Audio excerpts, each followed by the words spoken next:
Hello and welcome to the podcast. This is Ron's Amazing Stories, where we play tales to take you away from today. Do you believe in change? No. Well, today you're going to have to at least live with it. On the show, we have a brand new listener submitted, Johnny, is this true? We will follow that up with 2 stories that should curl your toes, and we have part 3 of Second Variety. Now, normally I would say it's time for a 5-minute mystery, but hey, that's the part that's changed. Are you kidding me? I'm afraid not, so if you have a hat, hang on to it.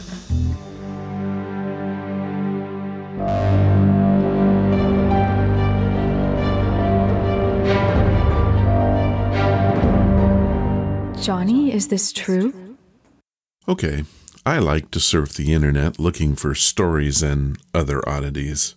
I do this in the name of the podcast, but the truth is, it's fun to see what's out there.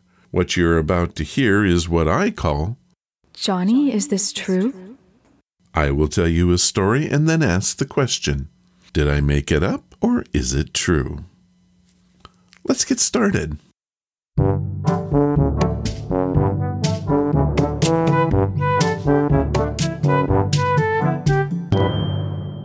This time on Johnny, is this true? Saul Vaughn from San Francisco has put together our list of lies and truths.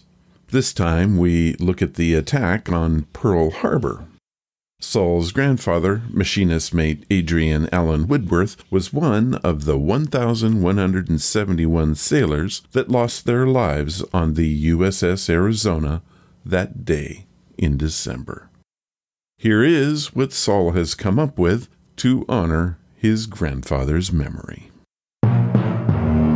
Story 1. Many believe that the United States wanted a reason to enter the war to support the fall of Hitler's regime. But is there any proof that we secretly caused the Japanese to attack that December day? Or is this just another conspiracy theory? If you said there was some truth to this, you're right. A year before Pearl Harbor, Lieutenant Commander Arthur H. McCollum of the Office of Naval Intelligence submitted a memo to the Navy Department that outlined numerous actions the United States could take to provoke Japan to attack.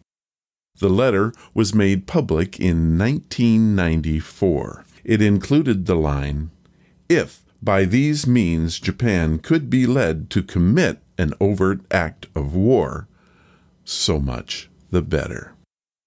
It is still unclear if the memo had ever reached FDR, or even if it had reached high levels of Navy command. Story 2. President Roosevelt suggested openly that when they attacked Pearl Harbor, the Japanese had been following German instruction. Now, this doesn't sound right, does it? The Japanese supposedly attacked for reasons of their own, didn't they?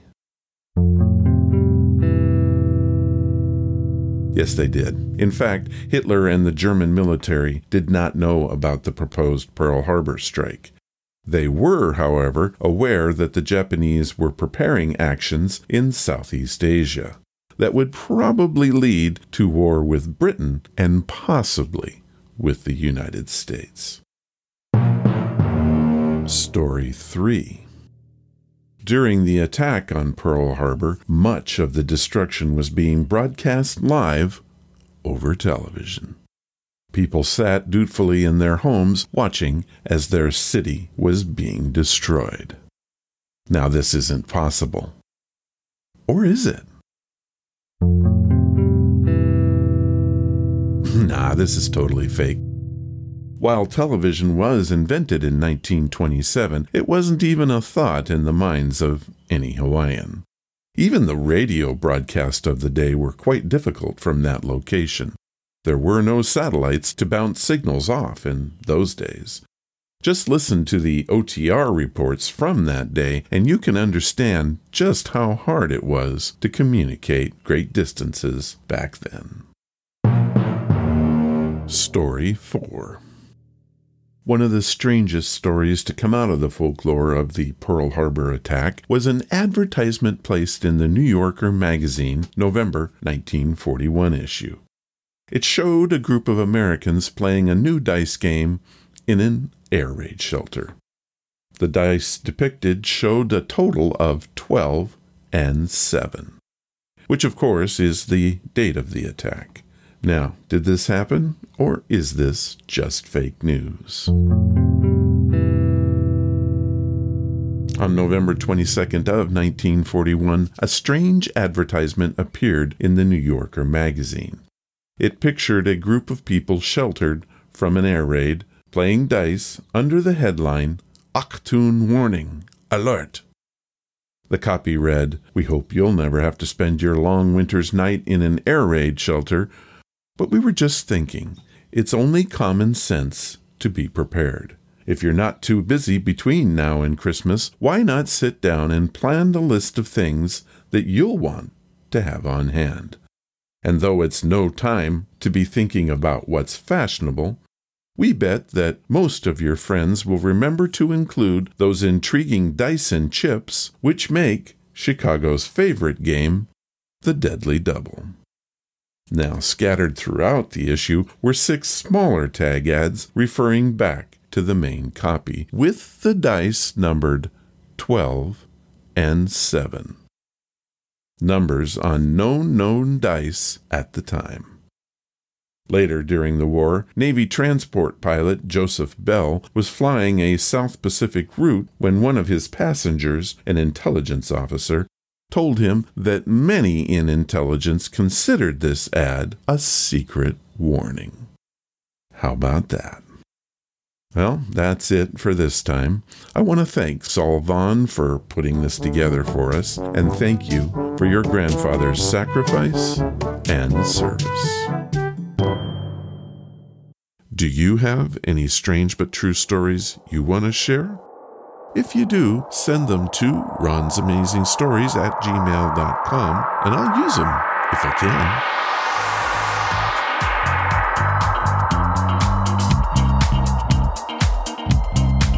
What's that you say? Now I know what you're thinking. Where's the 5-minute mystery? What the heck? Well, relax. We'll get to the 5-minute mystery later on. I wanted to start the show with Johnny Is It True because of this email I got from PotToast420. And yes, I'm aware of the significance. Hey Ron, my favorite segment on the show is Johnny Is It True. I know that people have sent in their creations, but I'm not sure how to do that or how to format it.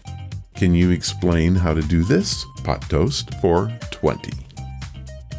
Well, Mr. Toast, I'd be happy to do that.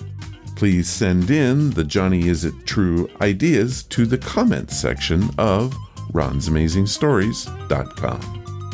If you want to write it on your own, please have at least 4 story sections and keep the content short. I will format your stories to fit the segment, so you don't have to worry about that.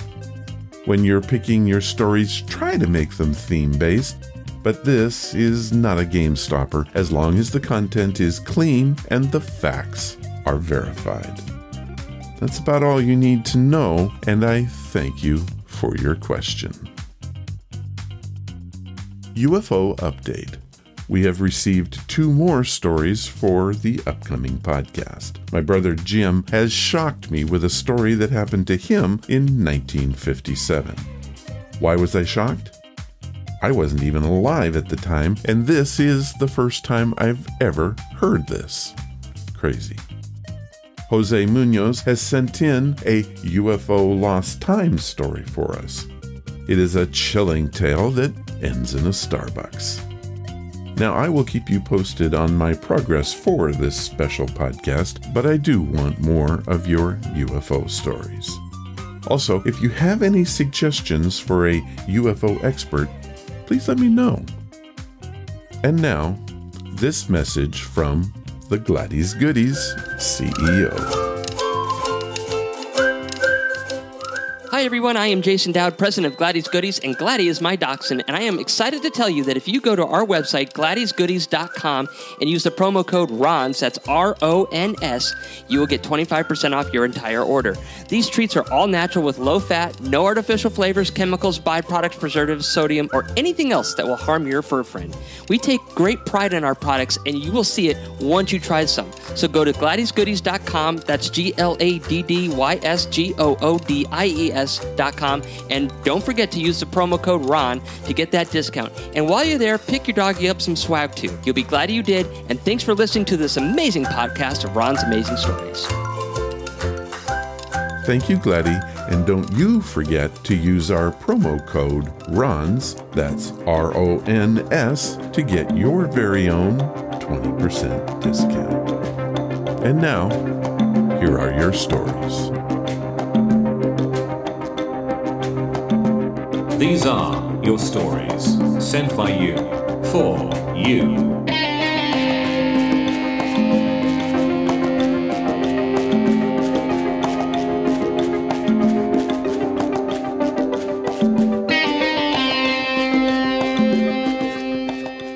This story comes from Montgomery, Alabama, and was sent in by Christina Gregory. I had the pleasure of speaking to Christina on the phone to hear her story firsthand. She is a graduate of the prestigious Huntingdon College there and has a ghost story for us. Before college, I didn't believe in ghosts. I guess it wasn't so much that I didn't believe in them as that I never much thought about them. I have been told my entire life only crazy people talk about ghosts. Well, I believe in them now. I'm not crazy, and this is my story. I'd always wanted to attend Huntingdon College since I was a little girl. I lived close by the Montgomery campus, and every time I passed it, those beautiful buildings called to me and told me that someday you'll be here too. My parents tried to sway me to other schools. They would say, "We aren't even Methodists," or, "Chris, it just doesn't make any sense." It didn't matter. My mind was made up. I made sure that I had the GPA, good social skills, and a resume of athletics that would guarantee my acceptance at any school. When it came time to go to college, I wanted the best experience possible.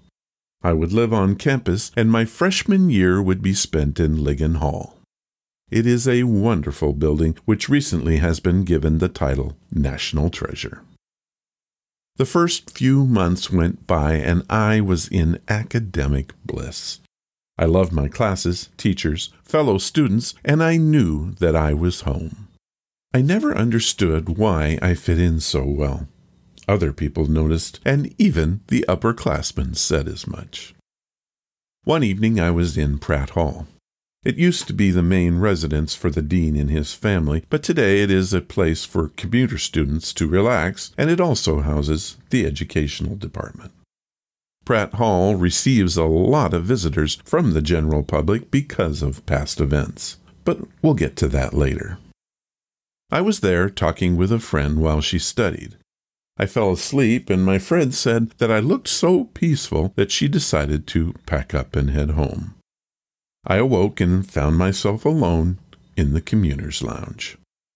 I stretched out a bit and then decided it was time to head to my dorm room.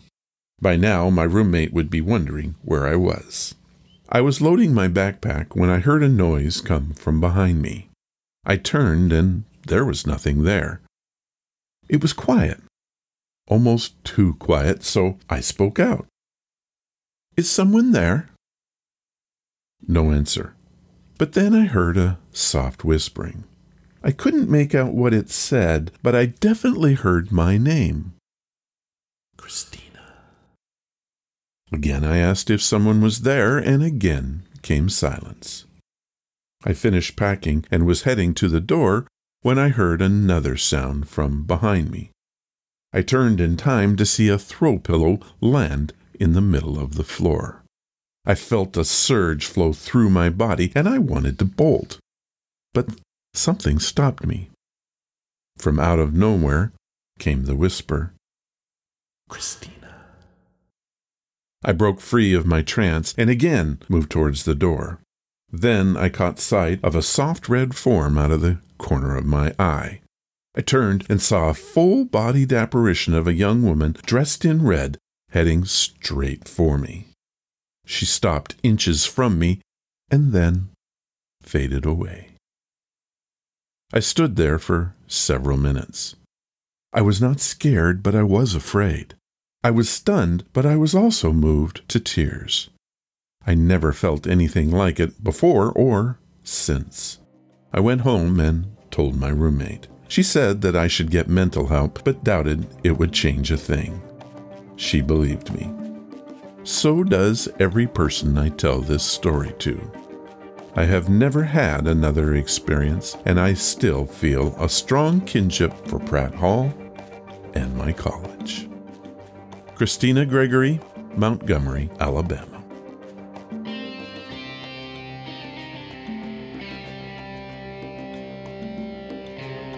Well, add me to the list. I believe you too. Christina told me that there's quite a history to the Pratt House. I did a little research and I came up with these famous bits. The Red Lady of Huntingdon College supposedly haunts the former Pratt Hall on the Montgomery campus. Her story is one that many of us can relate to. According to legend, a student named Martha arrived to begin her studies at Huntingdon at the behest of her father. Originally from New York, Martha really didn't want to go to Alabama. The other girls thought that she was standoffish and rude, and Martha was not able to make any friends. Embittered, depressed, and lonely, Martha committed suicide in her dorm room at Pratt Hall. The student who found her claimed to have seen red flashes of light shooting out of the room as she approached. Today, students say the date of Martha's death is marked by red flashes of light from that very room. At that time, the ghost returns to haunt the building. In October every year, various sororities at Huntingdon take part in the Red Lady Run, painting their faces, wearing all black, and running around the campus. Other ghosts are said to be in the hall. One is of a jilted lover who died from self-inflicted gunshot wounds. Wow. Well, all I can say is thank you for your story, Christina. It is one of a kind.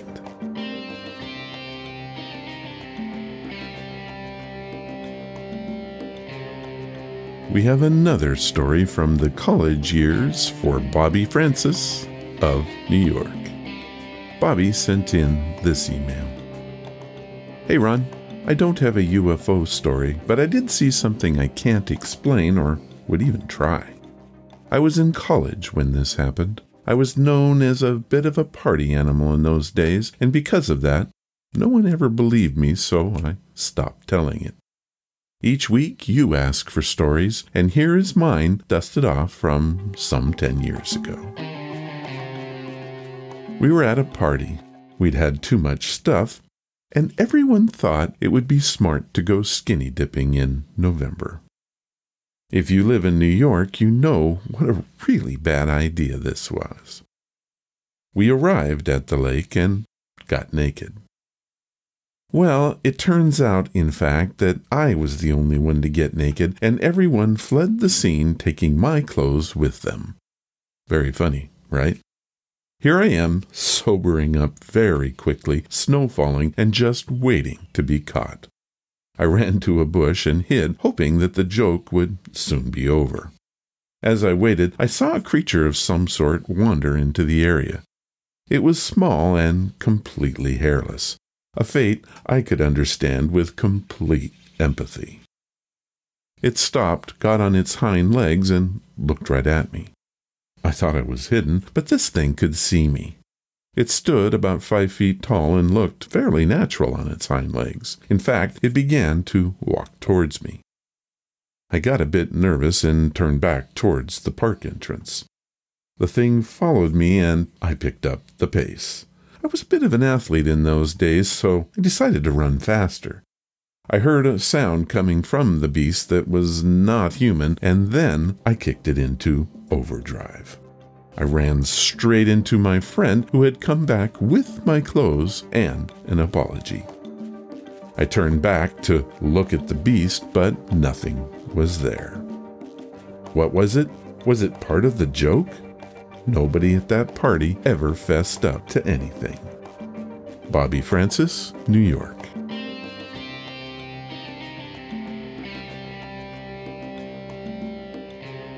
Well, Bobby, I guess it could have been a joke. But the fun of a good joke is saying things like, "Man, the look on your face, ha ha!" Anyway, thank you for your story. That truly is amazing. Do you have a story that you want to tell? Well, we want to hear it. Head to ronsamazingstories.com, click on the story submission banner, and type in your story. Or just leave your information and I'll get back to you and write your story for you. Either way, please tell us your story. We want to hear it. Thank you for listening.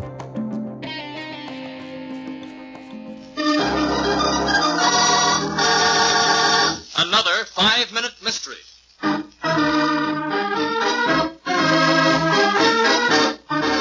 This 5-minute mystery is being brought to you by The Stuff You Don't Know.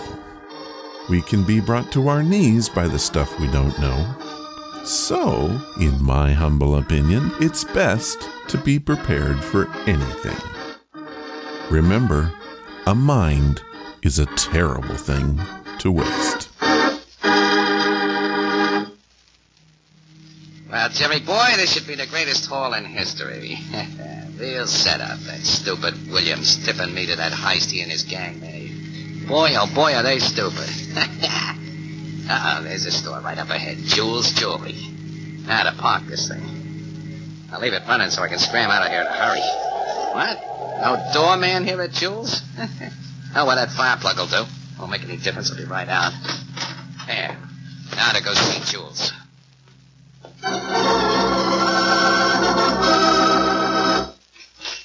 How do you do? May I help you, young man? Yes, indeed, Pop. I'm getting engaged tonight. I need something extra special in the way of diamonds. You got any? Oh, yes, a very nice selection. Something in a ring, eh?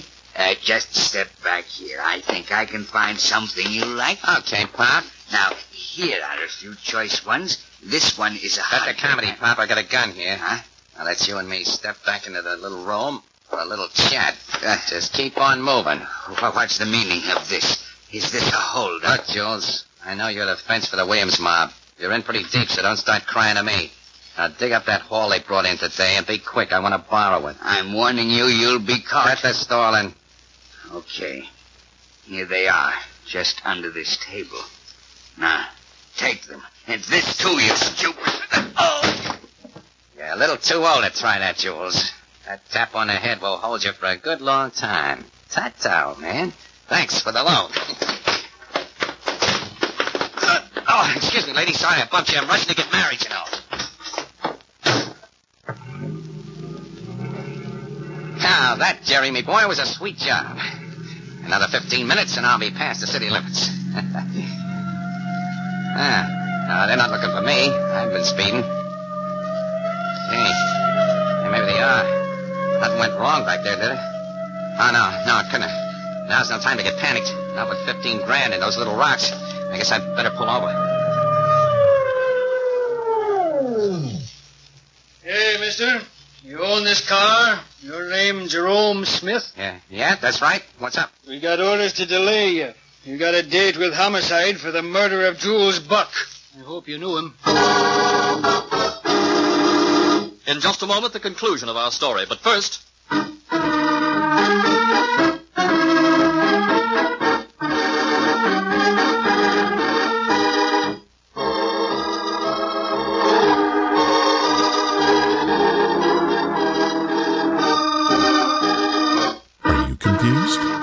Me too. A guy robs and knocks out the owner of Jules Jewelry. Then he drives away and gets caught for murder. I'm thinking that this is a case of the stuff we don't know. If you don't know it, how can you solve it? Anyway, the sound effects were sure good. So let's go back and see what we missed. And now, back to our story. What's all this about murder and homicide? Well, we got an all-car call. Seems some guy bumped into a dame outside this Jules jewelry. It was past 6 when he was usually closed, and she figured something was funny, so she goes in and finds this Jules dead. Knocked over the head a little too hard. She calls the cops, and they come over. This dame saw you jump into the car, and she described you good. But what caught you was funny. And 5-10 minutes before that, this same squad car crew gave your car a ticket for being parked in front of a hydrant with the motor running. You're going to pay a lot for breaking the parking laws. Well, we missed a witness, a car left running in front of a hydrant, and he got a ticket, all within a very short period of time. Like I said, it's the stuff that you don't know that can bring you to your knees. Oh well, this 5-minute mystery was brought to you by The Stuff We Don't Know.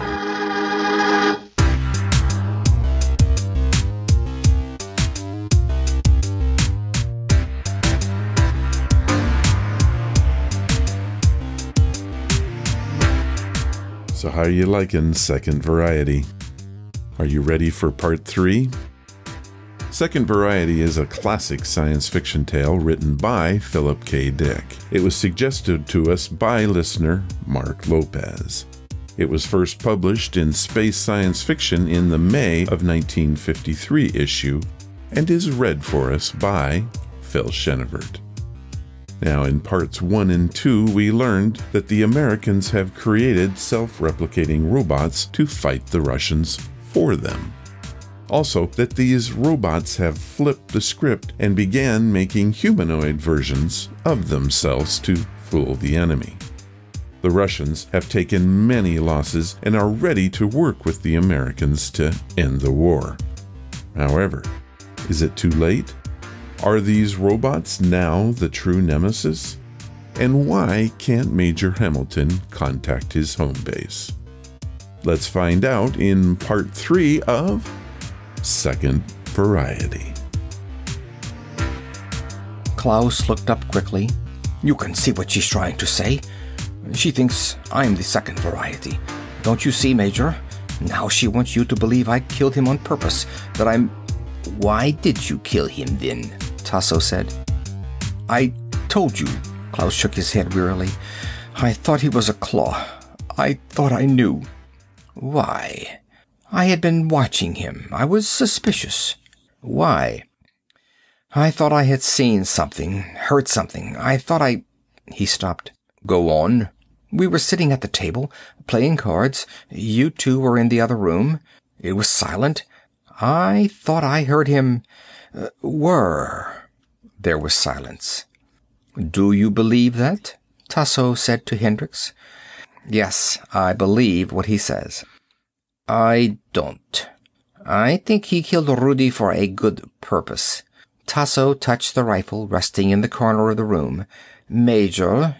No. Hendricks shook his head. Let's stop it right now. One is enough. We're afraid, the way he was. If we kill him, we'll be doing what he did to Rudy. Klaus looked gratefully up at him. Thanks. I was afraid. You understand, don't you? Now she's afraid, the way I was. She wants to kill me. No more killing. Hendricks moved toward the end of the ladder. I'm going above and try the transmitter once more. If I can't get them, we're moving back toward my lines tomorrow morning. Klaus rose quickly. I'll come up with you and give you a hand. The night air was cold. The earth was cooling off. Klaus took a deep breath, filling his lungs. He and Hendricks stepped onto the ground out of the tunnel. Klaus planted his feet wide apart, the rifle up, watching and listening. Hendricks crouched by the tunnel mouth, tuning the small transmitter. Any luck? Klaus asked presently. Not yet. Keep trying. Tell them what happened. Hendricks kept trying, without success. Finally he lowered the antenna. It's useless. They can't hear me, or they hear me and won't answer, or they don't exist. I'll try once more. Hendricks raised the antenna. Scott, can you hear me? Come in. He listened. There was only static. Then, still very faintly, "This is Scott." His fingers tightened. "Scott, is it you?" "This is Scott." Klaus squatted down. "Is it your command?" "Scott, listen. Do you understand? About them, the claws. Did you get my message? Did you hear me?" "Yes." Faintly, almost inaudible. He could hardly make out the word. "You got my message? Is everything all right at the bunker? None of them have got in?" "Everything is all right." "Have they tried to get in?" The voice was weaker. "No." Hendricks turned to Klaus. "They're all right." "Have they been attacked?" "No." Hendricks pressed the phone tighter to his ear. "Scott, I can hardly hear you. Have you notified the moon base? Do they know? Are they alerted?" No answer. "Scott, can you hear me?" Silence. Hendricks relaxed, sagging. "Faded out. Must be radiation pools." Hendricks and Klaus looked at each other. Neither of them said anything. After a time, Klaus said, "Did it sound like any of your men? Could you identify the voice?" "It was too faint." "You couldn't be certain?" "No." "Then it could have been—" "I don't know. Now I'm not sure. Let's go back down and get the lid closed." They climbed back down the ladder, slowly, into the warm cellar. Klaus bolted the lid behind them. Tasso waited for them, her face expressionless. "Any luck?" she asked. Neither of them answered. "Well?" Klaus said at last. "What do you think, Major? Was it your officer, or was it one of them?" "I don't know." "Then we're just where we were before." Hendricks stared down at the floor, his jaw set. "We'll have to go, to be sure. Anyhow, we have food here for only a few weeks. We'd have to go up after that in any case." "Apparently so." "What's wrong?" Tasso demanded. "Did you get across to your bunker? What's the matter?"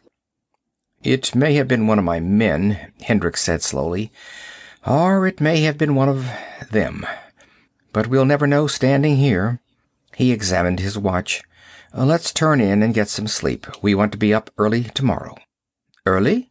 "Our best chance to get through the claws would be early in the morning," Hendricks said. The morning was crisp and clear. Major Hendricks studied the countryside through his field glasses. "See anything?" Klaus said. "No." "Can you make out our bunkers?" "Which way?" "Here." Klaus took the glasses and adjusted them. "I know where to look." He looked a long time, silently. Tasso came to the top of the tunnel and stepped up onto the ground. "Anything?" "No." Klaus passed the glasses back to Hendricks. "They're out of sight. Come on, let's not stay here." The three of them made their way down the side of the ridge, sliding in the soft ash. Across a flat rock a lizard scuttled. They stopped instantly, rigid. "What was that?" Klaus muttered. "A lizard." The lizard ran on, hurrying through the ash. It was exactly the same color as the ash. "Perfect adaptation," Klaus said. "Proves we were right. Lysenko, I mean." They reached the bottom of the ridge and stopped, standing close together, looking around them. "Let's go." Hendricks started off. "It's a good long trip on foot." Klaus fell in beside him. Tasso walked behind, her pistol held alertly. "Major, I've been meaning to ask you something," Klaus said. "How did you run across the David? The one that was tagging you." "I met it along the way, in some ruins." "What did it say?" "Not much. It said it was all alone, by itself." "You couldn't tell it was a machine? It talked like a living person you never suspected?" "It didn't say much. I noticed nothing unusual." "It's strange. Machines so much like people that you can be fooled. Almost alive. I wonder where it'll end. They're going to do what you Yanks designed them to do, Tasso said. You designed them to hunt out life and destroy. Human life, wherever they find it. Hendricks was watching Klaus intently. Why did you ask me? What's on your mind? Nothing, Klaus answered. Klaus thinks you're the second variety, Tasso said calmly from behind him. Now he's got his eye on you. Klaus flushed. Why not? We sent a runner to the Yank lines and he comes back. Maybe he thought he'd find some good game here. Hendricks laughed harshly. I came from the UN bunkers. There were human beings all around me. Maybe you saw an opportunity to get into the Soviet lines. Maybe you saw your chance. The Soviet lines had already been taken over. Your lines had been invaded before I left my command bunker. Don't forget that. Tasso came up beside him. That proves nothing at all, Major. Why not? There appears to be little communication between the varieties. Each is made in a different factory. They don't seem to work together. You might have started for the Soviet lines without knowing anything about the work of the other varieties, or even what the other varieties were like. How do you know so much about the claws? Hendricks said. I've seen them. I've observed them. I observed them take over the Soviet bunkers. You know quite a lot, Klaus said. Actually, you saw very little. Strange that you should have been such an acute observer. Tasso laughed. Do you suspect me now? Forget it, Hendricks said. They walked on in silence. Are we going the whole way on foot? Tasso said after a while. I'm not used to walking. She gazed around at the plain of ash, stretching out on all sides of them as far as they could see. How dreary. It's like this all the way, Klaus said. In a way, I wish you had been in your bunker when the attack came. Someone else would have been with you, if not me, Klaus muttered. Tasso laughed, putting her hands in her pockets. I suppose so. They walked on, keeping their eyes on the vast plain of silent ash around them. The sun was setting. Hendricks made his way forward slowly, waving Tasso and Klaus back. Klaus squatted down, resting his gun butt against the ground. Tasso found a concrete slab and sat down with a sigh. It's good to rest. Be quiet, Klaus said sharply. Hendricks pushed up to the top of the rise ahead of them. The same rise the Russian runner had come up the day before. Hendricks dropped down, stretching himself out, peering through his glasses at what lay beyond. Nothing was visible, only ash and occasional trees. But there, not more than 50 yards ahead, was the entrance of the forward command bunker, the bunker from which he had come. Hendricks watched silently. No motion, no sign of life. Nothing stirred. Klaus slithered up beside him. Where is it? Down there. Hendricks passed him the glasses. Clouds of ash rolled across the evening sky. The world was darkening. They had a couple of hours of light left at the most. Probably not that much. I don't see anything, Klaus said. That tree there, the stump, by the pile of bricks. The entrance is to the right of the bricks. I'll have to take your word for it. You and Tasso cover me from here. You'll be able to sight all the way to the bunker entrance. You're going down alone? With my wrist tab, I'll be safe. The ground around the bunker is a living field of claws. They collect down in the ash like crabs. Without tabs, you wouldn't have a chance. Maybe you're right. I'll walk slowly all the way as soon as I know for certain. If they're down inside the bunker, you won't be able to get back up here. They go fast. You don't realize. What do you suggest? Klaus considered. I don't know. Get them to come up to the surface so you can see. Hendricks brought his transmitter from his belt, raising the antenna. Let's get started. Klaus signaled to Tasso. She crawled expertly up the side of the rise to where they were sitting. "He's going down alone," Klaus said. "We'll cover him from here. As soon as you see him start back, fire past him at once. They come quick." "You're not very optimistic?" Tasso said. "No, I'm not." Hendricks opened the breech of his gun, checking it carefully. "Maybe things are all right."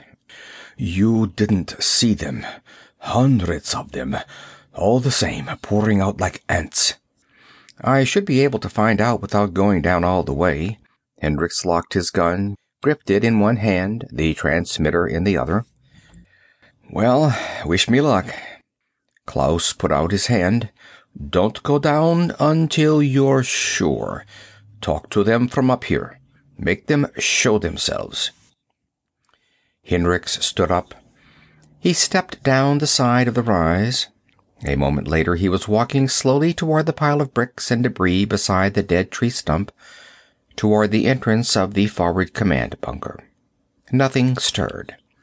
He raised the transmitter, clicking it on. "Scott, can you hear me?" Silence. "Scott, this is Hendricks. Can you hear me? I'm standing outside the bunker. You should be able to see me in the view sight." He listened, the transmitter gripped tightly. No sound, only static. He walked forward. A claw burrowed out of the ash and raced toward him. It halted a few feet away and then slunk off. A second claw appeared, one of the big ones with feelers. It moved toward him, studied him intently, and then fell in behind him, dogging respectfully after him a few paces away. A moment later a second big claw joined it. Silently the claws trailed him as he walked slowly toward the bunker.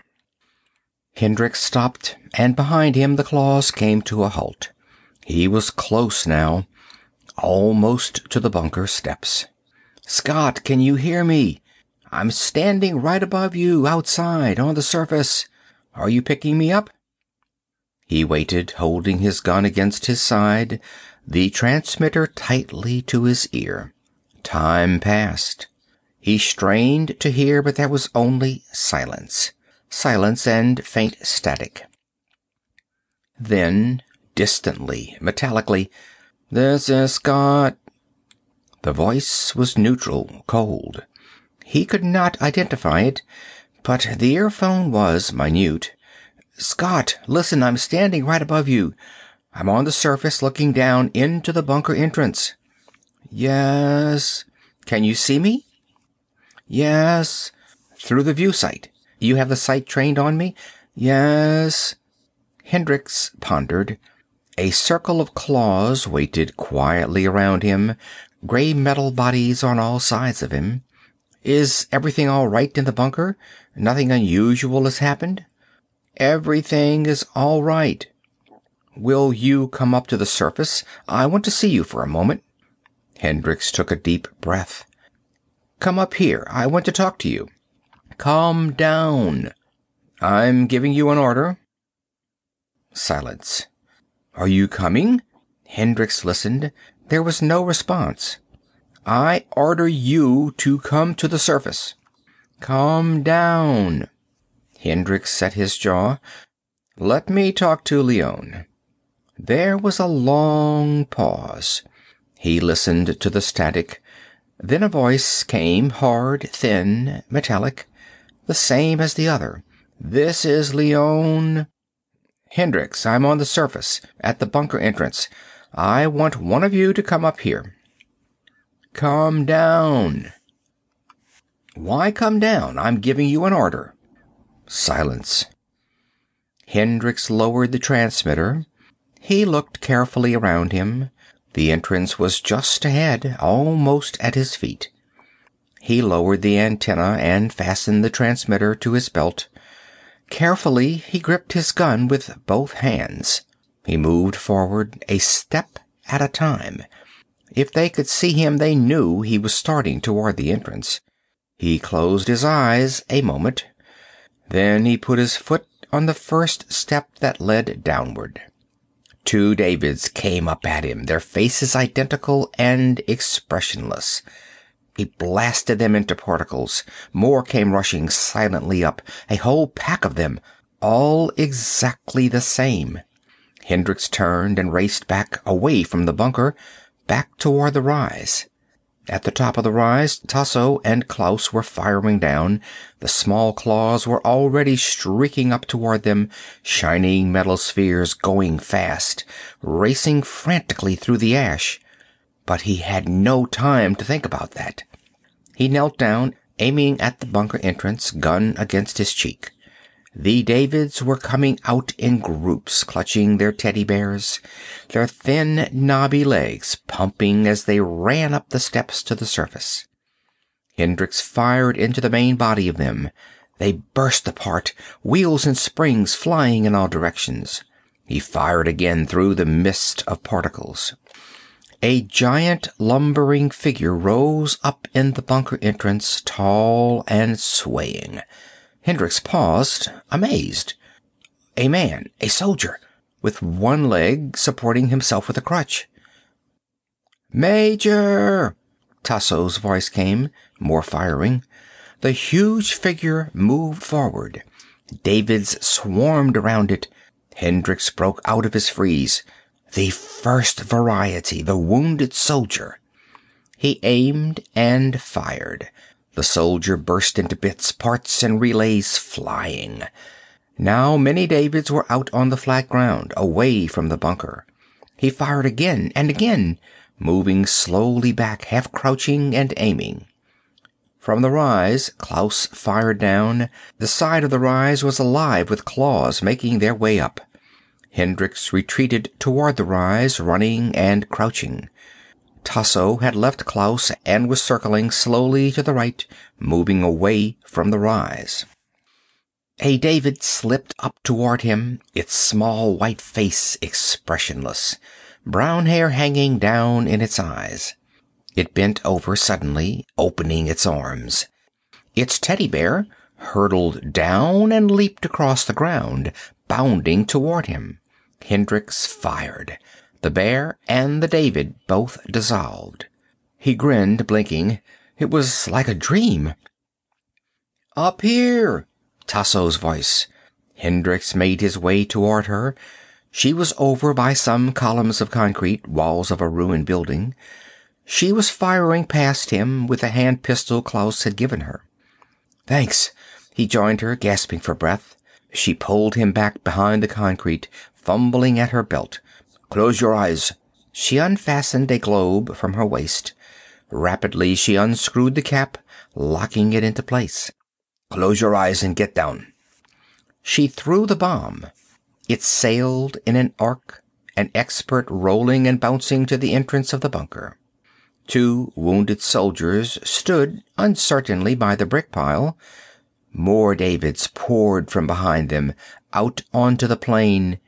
One of the wounded soldiers moved toward the bomb, stooping awkwardly down to pick it up. The bomb went off. The concussion whirled Hendricks around, throwing him on his face. A hot wind rolled over him.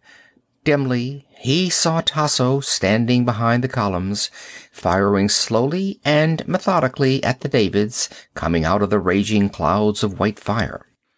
Back along the rise, Klaus struggled with a ring of claws circling around him. He retreated, blasting at them and moving back, trying to break through the ring. Hendricks struggled to his feet. His head ached. He could hardly see. Everything was licking at him, raging and whirling. His right arm would not move. Tasso pulled back toward him. "Come on, let's go." "Klaus, he's still up there." "Come on." Tasso dragged Hendricks back, away from the columns. Hendricks shook his head, trying to clear it. Tasso led him rapidly away, her eyes intense and bright, watching for claws that had escaped the blast. One David came out of the rolling clouds of flame. Tasso blasted it. No more appeared. "But Klaus, what about him?" Hendricks stopped, standing unsteadily. "He—" "Come on." They retreated, moving farther and farther away from the bunker. A few small claws followed them for a little while and then gave up, turning back and going off. At last, Tasso stopped. "We can stop here and get our breaths." Hendricks sat down on some heaps of debris. He wiped his neck, gasping. We left Klaus back there." Tasso said nothing. She opened her gun, sliding a fresh round of blast cartridges into place. Hendricks stared at her, dazed. "You left him back there on purpose." Tasso snapped the gun together. She studied the heaps of rubble around them, her face expressionless, as if she were watching for something. "What is it?" Hendricks demanded. "What are you looking for? Is something coming?" He shook his head, trying to understand. What was she doing? What was she waiting for? He could see nothing. Ash lay all around them, ash and ruins. Occasional stark tree trunks without leaves or branches. "What—" Tasso cut him off. "Be still." Her eyes narrowed. Suddenly her gun came up. Hendricks turned, following her gaze. Back the way they had come, a figure appeared. The figure walked unsteadily toward them. Its clothes were torn, it limped as it made its way along, going very slowly and carefully, stopping now and then, resting and getting its strength. Once it almost fell. It stood for a moment, trying to steady itself. Then it came on. Klaus. Hendricks stood up. "Klaus!" He started toward him. "How the hell did you—" Tasso fired. Hendricks swung back. She fired again, the blast passing him, a searing line of heat. The beam caught Klaus in the chest. He exploded, gears and wheels flying. For a moment he continued to walk, then he swayed back and forth. He crashed to the ground, his arms flung out. A few more wheels rolled away. Silence. Tasso turned to Hendricks. "Now you understand why he killed Rudy." Hendricks sat down again slowly. He shook his head. He was numb. He could not think. "Do you see?" Tasso said. "Do you understand?" Hendricks said nothing. Everything was slipping away from him, faster and faster. Darkness rolling and plucking at him. He closed his eyes. Hendricks opened his eyes slowly. His body ached all over. He tried to sit up, but needles of pain shot through his arm and shoulder. He gasped. "Don't try to get up," Tasso said. She bent down, putting her cold hand against his forehead. It was night. A few stars glinted above, shining through the drifting clouds of ash. Hendricks lay back, his teeth locked. Tasso watched him impassively. She had built a fire with some wood and weeds. The fire licked feebly, hissing at a metal cup suspended over it. Everything was silent. Unmoving darkness beyond the fire. "So he was the second variety," Hendricks murmured. "I had always thought so."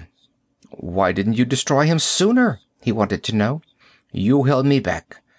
Tasso crossed to the fire to look into the metal cup. "Coffee? It'll be ready to drink in a while." She came back and sat down beside him. Presently she opened her pistol and began to disassemble the firing mechanism, studying it intently. "This is a beautiful gun," Tasso said, half aloud. "The construction is superb." "What about them, the claws?" "The concussion from the bomb put most of them out of action. They're delicate. Highly organized, I suppose." "The Davids, too?" "Yes." "How did you happen to have a bomb like that?"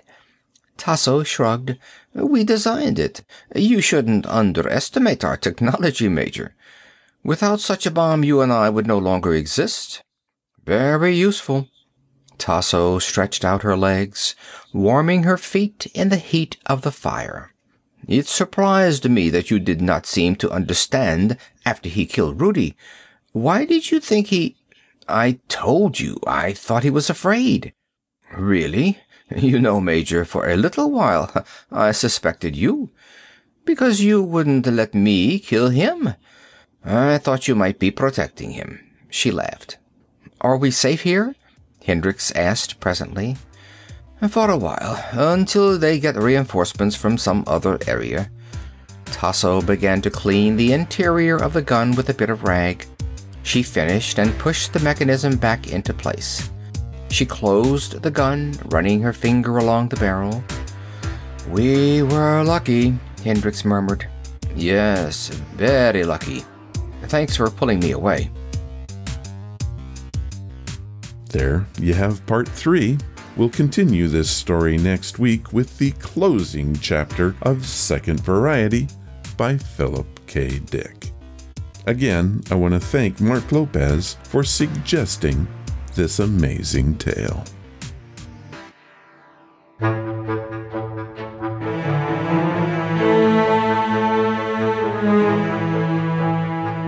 Well, there you have it. I'm done for this time. I want to thank Saul Vaughn and his grandfather, machinist mate Adrian Allen Woodward, Pot Toast 420, Christina Gregory, Bobby Francis, and Mark Lopez. You guys made the show this week, and I thank you. If you want to follow the podcast or the blog, just head to ronsamazingstories.com. There you will find everything you're going to need. Want to help the show? Please leave reviews and feedback wherever you listen to the podcast. Thank you for listening, and I hope you come again to find out what are Ron's Amazing Stories.